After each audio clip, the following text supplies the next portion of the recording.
आज की कहानी है अंधेरे में घिरी एक और दिवाली। सर की आवाज़ें निरंतर गूंज रही थी। हर ओर से आ रही पटाखों की आवाज़ों से लगता था जैसे कान के पर्दे फट जाएंगे। सुबह से सुंदर ने ना तो कुछ खाया था और ना ही उसका बिस्तर से उठने का ही मन हुआ था। हर पल वह एक अथाह समंदर में गहरे और गहरे पैंठता ही गया। यादों का यह समुंदर कितना गहरा है, कितनी लहरें उठती हैं इसमें, कोई था नहीं पा रहा था सुंदर। मगर अब तो लेटे रहना भी असहनीय हो गया था। खिड़कियों से आसमानी गोलों की हरी लाल चमक भरी रोशनी जैसे बरबस ही आंखों में घुस जाना चाहती थी। सुंदर ने खिंचकर आंखें बंद कर ली। खूब कसकर पूरी शक्ति से आंखें बंद रखने की कोशिश करने लगा, मगर दूसरे ही क्षण तेज रोशनी की चमक से पलकें अपने आप ही खुल जाती, ठीक उसी तरह जैसे रजनी जबरदस्ती अपनी कोमल उंगलियों से उसकी पलकें खोल देती थी।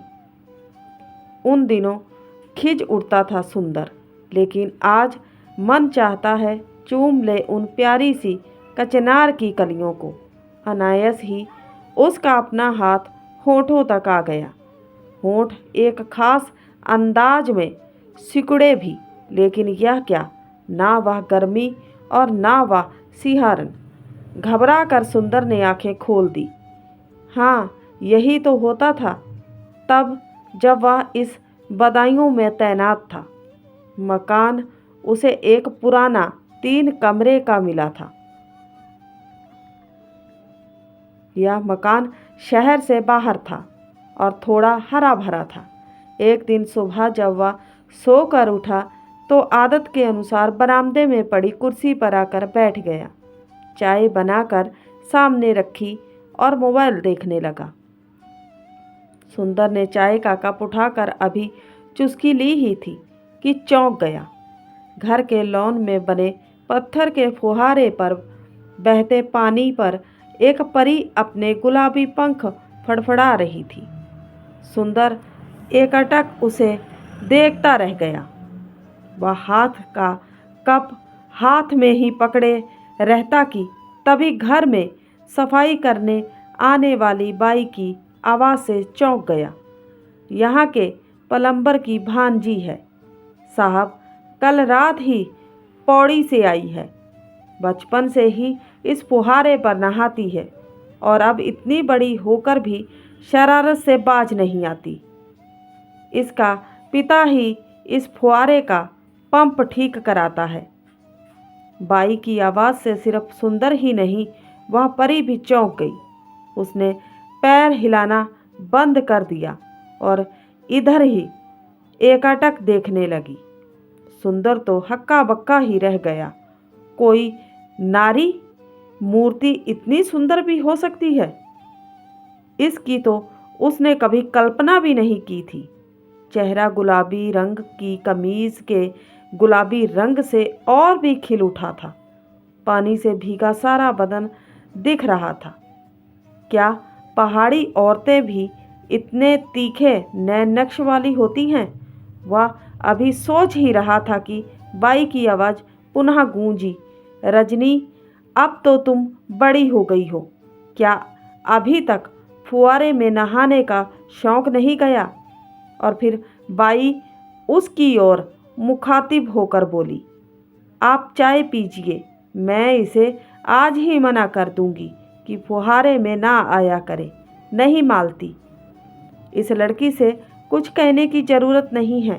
कहते हुए सुंदर ने चाय पीनी शुरू कर दी, क्योंकि अब तक परी उड़ चुकी थी और फुहारे में लगता है अब पानी सूख गया है। वैसे ही सांवला रंग लिए खड़ा था। कितना सुंदर है यह फुहारा, जैसे सचमुच किसी पहाड़ का झरना हो। सुंदर मन ही मन बोला। इसके बाद के दिन जैसे पंख लगाकर उड़ने लगे। सुंदर ने मालती से पता लगा लिया कि रजनी की अभी कहीं शादी तय नहीं हुई है। रजनी थी तो शेड्यूल कास्ट पर हमेशा पढ़ने में तेज थी। उसके पिता ने प्लम्बर का काम सीख लिया था, जिससे अच्छी कमाई हो जाती थी। रजनी ही ठेकों के हिसाब किताब रखती थी। वह रजनी के माता पिता से मिला और उनके आगे रजनी से अपने विवाह का प्रस्ताव रखा। सुंदर जैसे स्वस्थ और आकर्षक व्यक्तित्व वाले ऊंची जाति के डॉक्टर को अपना दामाद बनाने में रजनी के माता पिता को भला क्या ऐतराज हो सकता था। सुंदर की माँ भी रजनी की सुंदरता देखकर तुरंत उसे अपनी बहू बनाने को तैयार हो गई। हालांकि उनको उसकी जाति खल रही थी, पर सुंदर की माँ जवानी में कम्युनिस्ट आंदोलन से जुड़ी थी और जीवन भर उन्होंने स्कूलों में पढ़ाया है, जहाँ हर तरह की लड़कियाँ आती रही हैं। कुछ दिन रुककर पट ब्याह वाली बात हुई। सुंदर रजनी को ब्याह कर अपने घर में ले आया। उसको तो जैसे मन चाही मुराद मिल गई थी। वह रात दिन रजनी के प्यार में ही डूबा रहता। नशा इतना गहरा था कि कुछ सोचने का वक्त ही नहीं मिला। उसके दोस्तों ने उससे वास्ता रखना बंद कर दिया, पर इससे उसे कुछ असर नहीं पड़ता था। उसे तो रजनी में ही जिंदगी दिख रही थी। सुंदर की रविवार को दिन में सोने की आदत थी।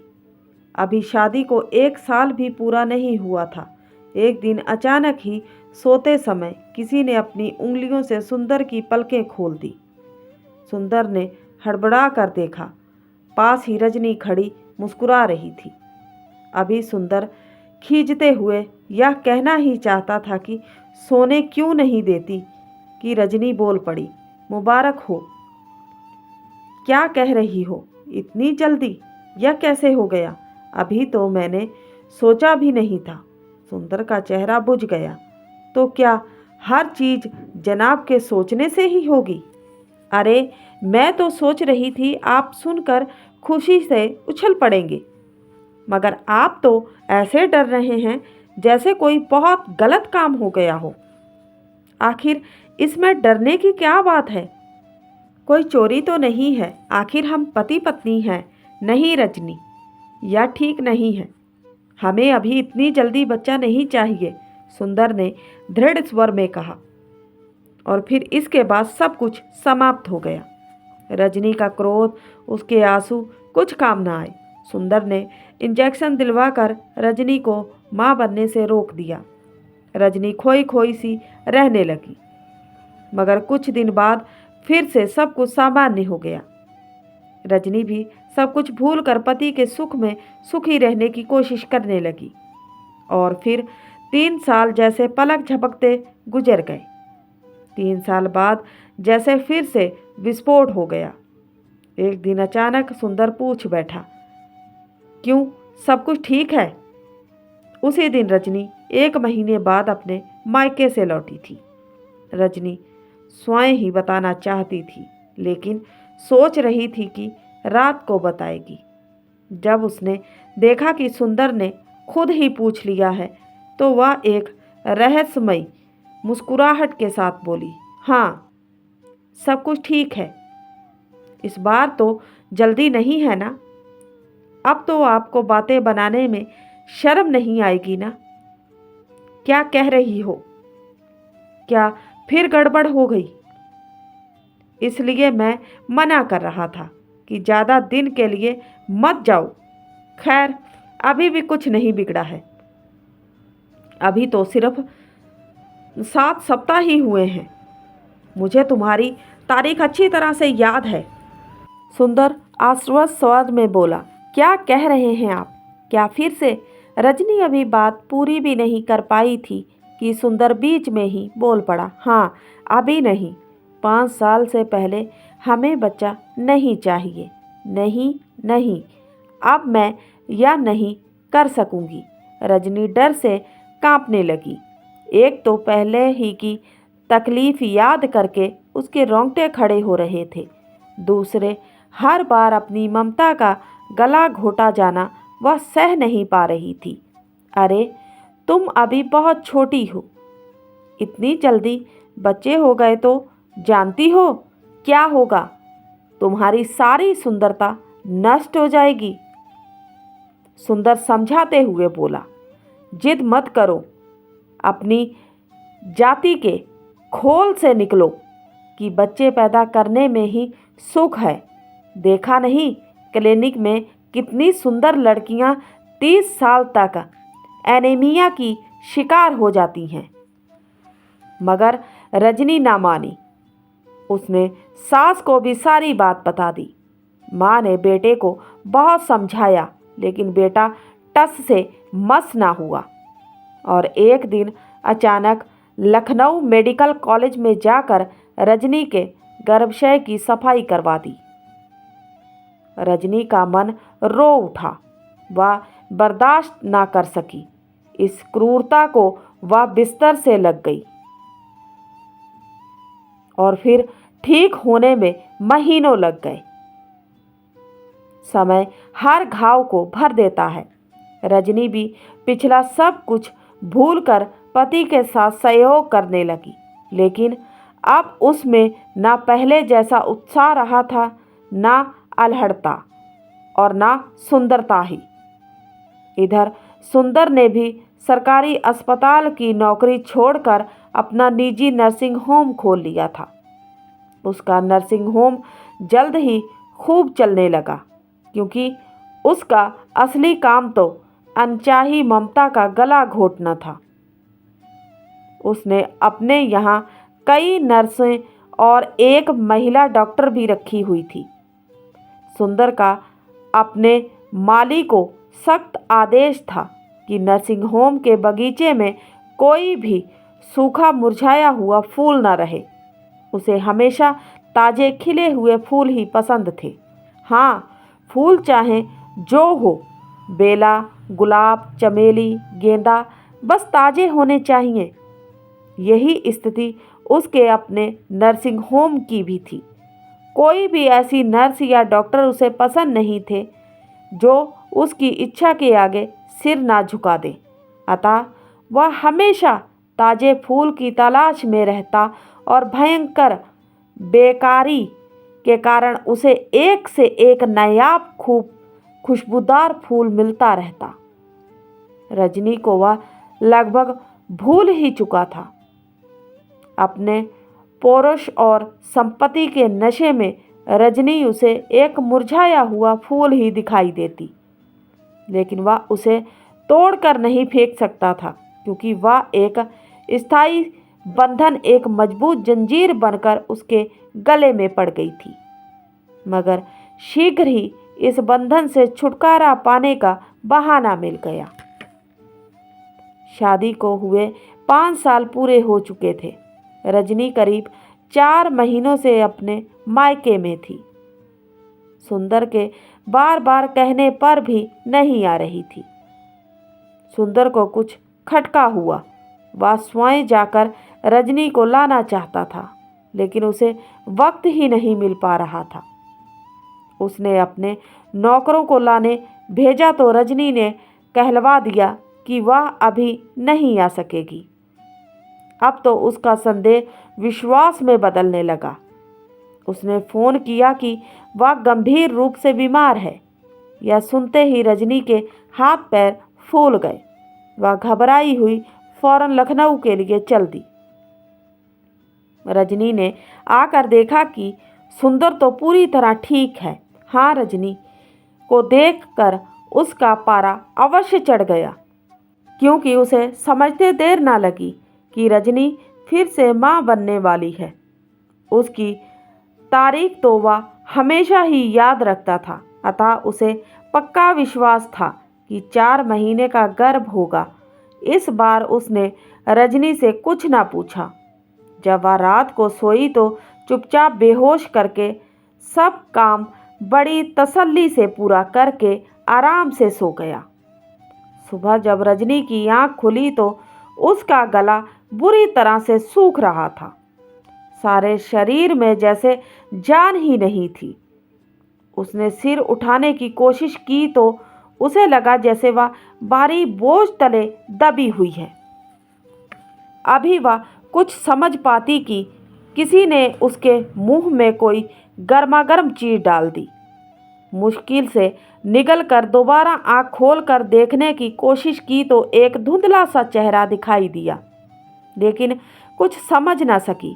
पता नहीं कितनी देर इसी हालत में पड़ी रही कि किसी ने एक इंजेक्शन लगाकर दोबारा मुंह में गर्म चीज़ डाली। इस बार उसे आभास हुआ कि वह गर्म चीज़ दूध है। हिम्मत करके उसने आंखें खोली, देखा पास ही नर्स और उसका पति सुंदर खड़ा है। रजनी कांप गई, अनायास ही हाथ पेट पर गया। तीव्र पीड़ा हुई और वह चीख पड़ी, नहीं। इसके बाद फिर बेहोश हो गई। सुंदर चौंक उठा। इसके बाद की सारी घटनाएं जैसे एक आंधी की तरह आई।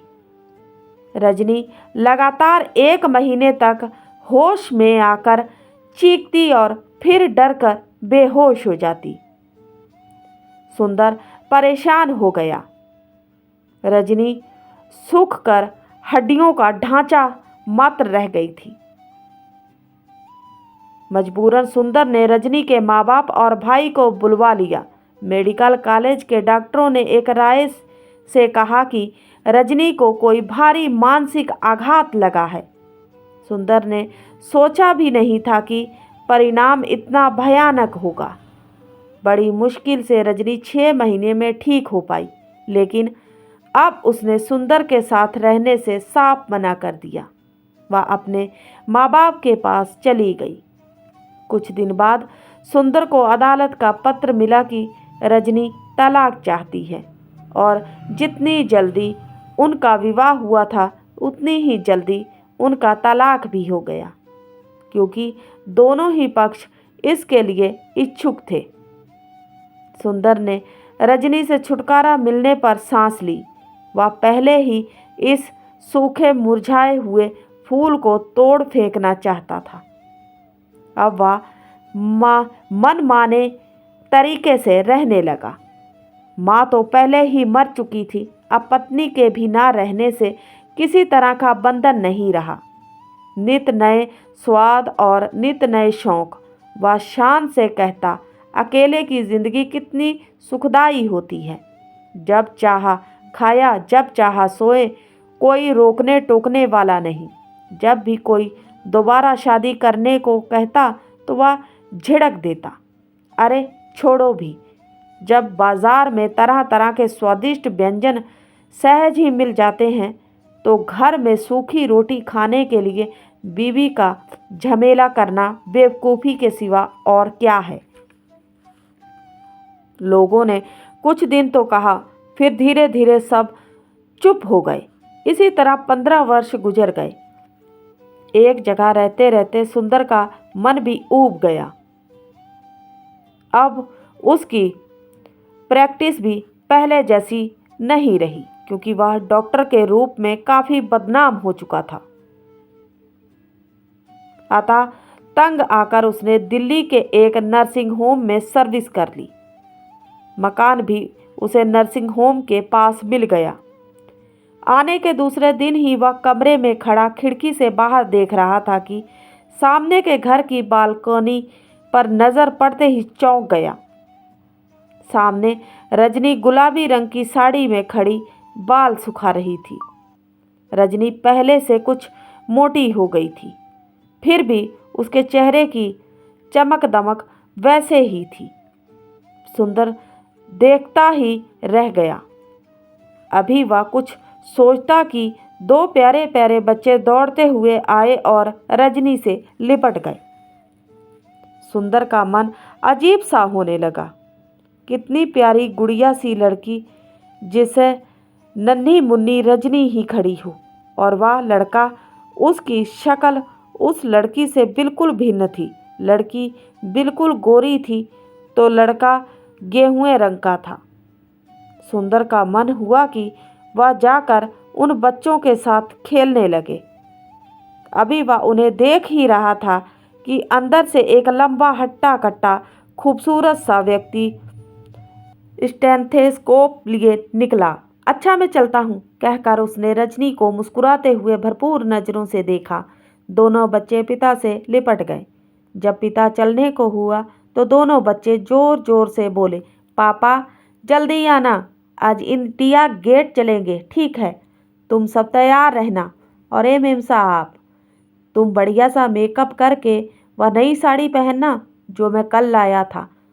वह बोला, अच्छा बाबा, वही पहनूंगी। रजनी भी चहकती हुई बोली। सुंदर के दिल पर जैसे आरा चल गया। कितनी खुश है रजनी, कितने प्यार है उसके बच्चे, और वाह कितना हंस रहा था। मैं तो कभी इतना खुलकर नहीं हंस सका। सुंदर कमरे में जाकर धम से बिस्तर पर गिर गया। कोई भी तो नहीं है जो उससे जल्दी आने का आग्रह करे, किससे साथ चलने को कहे। सुंदर किससे बातें करे। उठकर चलने को हुआ तो ड्रेसिंग टेबल के सामने बाल संवारने लगा। आधे से ज़्यादा बाल पक चुके थे। चेहरे पर भी झुर्रियाँ पड़ गई थी। आँखों के नीचे का भाग कितना ज़्यादा फूल गया था। क्या उम्र है, अभी कुल 45 वर्ष ही तो, लेकिन देखने में तो 60 से कम नहीं लगता। और रजनी, वह भी 35 से ज़्यादा की हो गई होगी, लेकिन दिखने में तो मुश्किल से 25 या 26 की लगती है। वह तो समझता था बच्चे होने से स्त्री जल्दी बूढ़ी हो जाती है, लेकिन यहाँ तो ज़्यादा ही दिखाई दे रहा है। कहाँ रोक पाया वह उम्र को आगे बढ़ने से, बल्कि उसका अपना चेहरा हमेशा तनावग्रस्त ही दिखाई देता है। सुंदर रोज छिप छिप कर रजनी और उसके परिवार को देखता रहा। उस दिन जब बेचैनी बहुत बढ़ गई तो खिड़की पर जाकर खड़ा हुआ। रजनी, उसका पति और दोनों बच्चे फुलझड़ी और पटाखे चला रहे थे। उनका घर मोमबत्तियों की रोशनी से जगमगा रहा था। पूरा मोहल्ला ही नहीं, पूरा शहर भी रोशनी से नहा गया था। धरती पर चरखी और आसमान में रंग बिरंगे सितारे बिखरे पड़े थे। यदि कहीं सूनापन या अंधेरा था तो सुंदर के घर में। रजनी, उसका पति और बच्चे अंदर जा चुके थे। अचानक खिलखिलाहट की आवाज़ से सुंदर चौंक गया। रजनी का पति अपने दोनों बच्चों के साथ उसके फ्लैट की सीढ़ियों की ओर वाली बालकोनी में मोमबत्तियां लगा रहा था। वह बाहर निकल आया तो वह हंसकर बोला, मुझे डॉक्टर राकेश कहते हैं। आपके घर में अंधेरा देखा तो सोचा शायद आप कहीं गए हैं या बीमार हैं। हमारा रिवाज है कि दिवाली पर पड़ोसी के घर में दिया जरूर जलाते हैं, इसलिए चले आए। क्या वास्तव में आपकी तबीयत ठीक नहीं है? मैं बिल्कुल ठीक हूँ। आप आए उसके लिए बहुत बहुत धन्यवाद, कहकर वह कमरे में घुसा ही था कि रजनी की बेटी ने उछलकर स्विच ऑन कर दिया, जिससे कमरा रोशनी से भर गया। वह खिलखिला कर बोली, आपको अंधेरे में रहना अच्छा लगता है क्या? माँ कहती हैं आज के दिन घर में अंधेरा रहना ठीक नहीं होता है। सुंदर कैसे कहता कि उसकी जिंदगी का यह अंधेरा उसका अपना ही किया हुआ है। सिर्फ एक दिवाली से क्या होगा, उसका तो सारा जीवन ही अंधेरे में घिरा हुआ है। उम्मीद करते हैं आज की कहानी अच्छी लगी होगी। अच्छी लगी है तो सपोर्ट कीजिए। मिलते हैं किसी नई कहानी के साथ। तब तक के लिए मेरे प्यारे दोस्तों, बाय।